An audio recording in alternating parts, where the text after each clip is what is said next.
Bem, como prometido na semana passada, no vídeo anterior, nesse a gente conversa sobre uma outra área em que o preenchimento pode sim trazer muitos benefícios, mas mais uma vez é uma área de risco altíssimo. Eu me chamo Leonardo de Deus Melo, médico cirurgião geral, pós-graduado em dermatologia e medicina estética, e quero convidar você para juntos, nesse vídeo, a gente conversar sobre o preenchimento da glabela.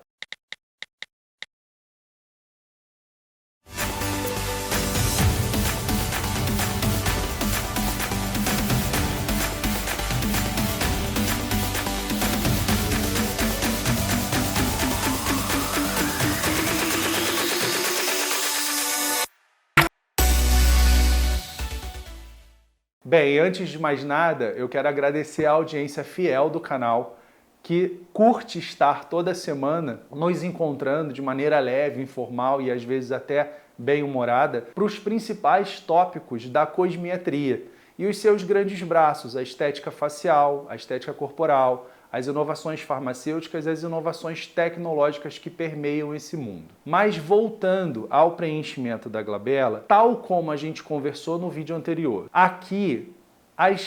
algumas das verdades absolutas ditas lá seriam verdades absolutas aqui também, se não amplificadas, especialmente quando a gente fala no volume extremamente comedido do ácido hialurônico utilizado nessa região. Mas antes disso, eu queria dizer para vocês que o que chama atenção nessa região e que de certa forma justifica, talvez como principal indicação técnica, o preenchimento da glabela, é o fato da maior proeminência da glabela em relação ao encontro com o naso frontal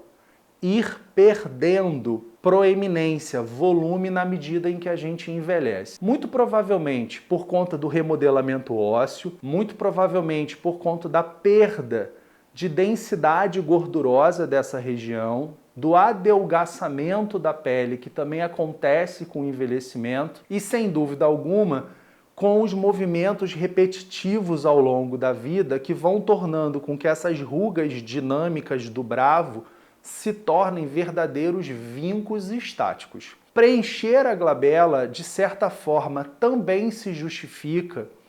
quando, com muita cautela, com muito planejamento, você entende que não só mais de toxina vive essa glabela. Muito embora eu ainda acho que, com relação à glabela, a prevenção é o grande foco da questão. Deixa eu tirar isso da minha mão agora. 12 segundos depois. Com relação ao preenchimento, o que a gente vai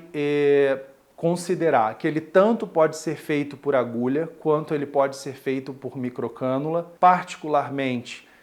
eu tendo, especialmente nessas regiões de riscos vasculares muito altos, a preferir a microcânula em detrimento da agulha. O ponto mais central possível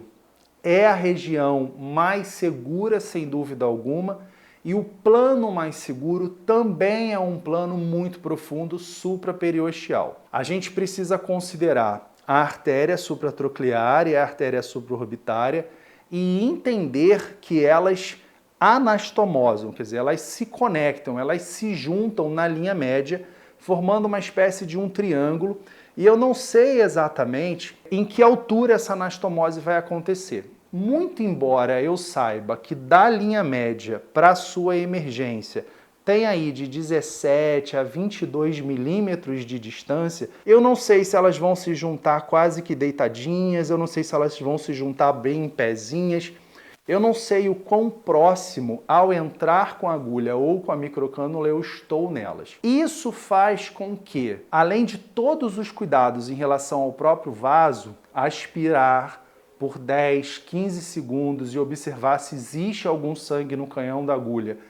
e modificar o local da injeção se você estiver fazendo com agulha. O uso de microcânulas não muito finas, porque a gente sabe que quanto mais fina, mais os riscos mais se parecem com a das agulhas. Mas, além de tudo isso, volumes muito pequenos. E aí, quando a gente junta eu vou sempre tentar citar pelo menos essas duas referências bibliográficas que eu, particularmente, gosto muito na minha vida prática. O Atlas de Anatomia e de Preenchimento Global da Face do André Braz, que aí a gente tem a posição de um dermato renomado, como o Manual dos MD Codes, porque aí a gente tem a posição do Maurício de Maio, de um cirurgião plástico renomado, em que ambos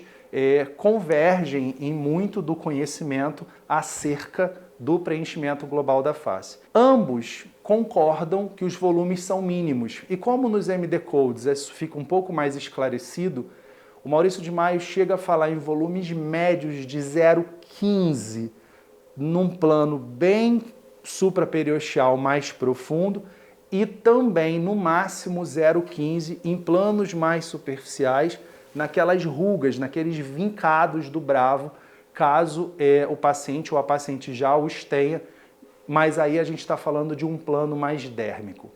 Ou seja, pessoal, para a gente fechar essa conversa, o preenchimento da região glabelar, tal como o preenchimento da região frontal, ou eu poderia quase que ousar a dizer que o preenchimento do terço superior, das regiões cosmiátricas, né, das áreas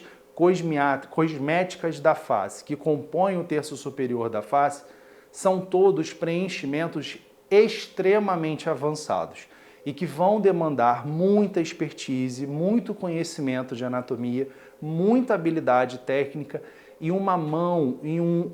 uma mão muito comedida, né? Então, assim, aquelas grandes harmonizações faciais com síndromes da face inflada, cheias de volume, eu acho que elas não são, esses grandes volumes não são bem-vindos nunca, mas mais ainda, sem dúvida alguma, quando a gente fala de terço superior, especialmente no caso da glabela, em que os riscos arteriais são muito possíveis, tá? Então há muitos benefícios, mas os riscos são muito altos, tá certo? Espero que vocês tenham complementado aí então um pouquinho mais de conhecimento sobre essa área, entendido que é possível sim preenchê-la, mas a gente precisa ter cautela e que eu ainda acho que prevenir, então se existe uma força ali, se existe um corrugador muito forte, se esse complexo glabelar, né, corrugadores e próceros e ramos também do frontal, do palpebral, que participam desse complexo, comprometem a estética dessa região,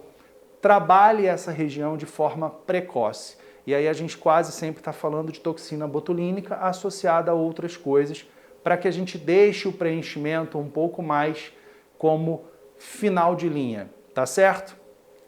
Beijo e juízo com a pele.